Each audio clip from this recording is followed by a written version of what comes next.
Welcome back, everybody. So glad you could be with me here. Quick tip. When you're planing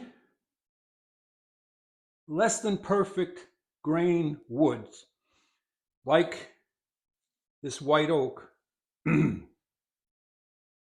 grain's going in and out, it's going up and down.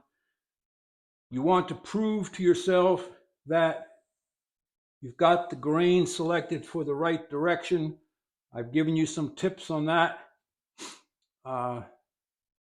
You also need to set up your plane properly.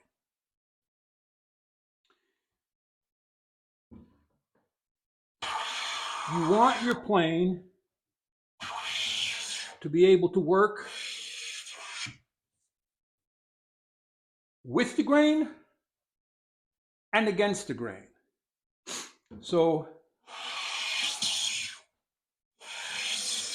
we all complain nice clear wood with nice straight grain. We all can do that. But sometimes you want to use a piece of wood that's less than perfect. As in the case of this piece of white oak,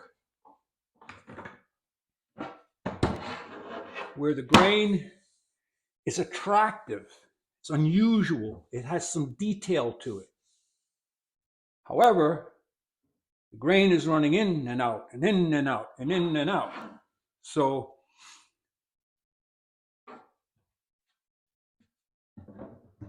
when you set up your plane, ooh, squeak, squeak. Everything's talking today.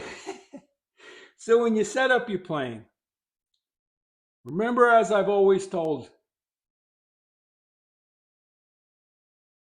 not only does your blade have to be sharp, your chip breaker has to come down onto that cutting edge as tight as you can within the tolerances required for the shavings you want to take. So for instance, where are they? I took some thicker shavings and it still handled it. But the shavings that I'm taking now are a little bit thinner. It handles it better, okay, in regards to tear out. All right, so you bring your chip breaker in as close as you can within the thickness of the shaving you're going to take. If you're going to take shavings under 1/1000th of an inch, you get your chip breaker tight. However, there is a however, it is also in correlation to how much room you have in front of the blade to the front of the mouth. So where you can run into trouble is if you have your mouth closed too tight and then you go ahead and close your chip breaker tight, you're going to get clogs. You will get clogs. So either open the mouth up or move the chip breaker back, because you're doing double duty there. You're asking the plane to do two things the same. You following me?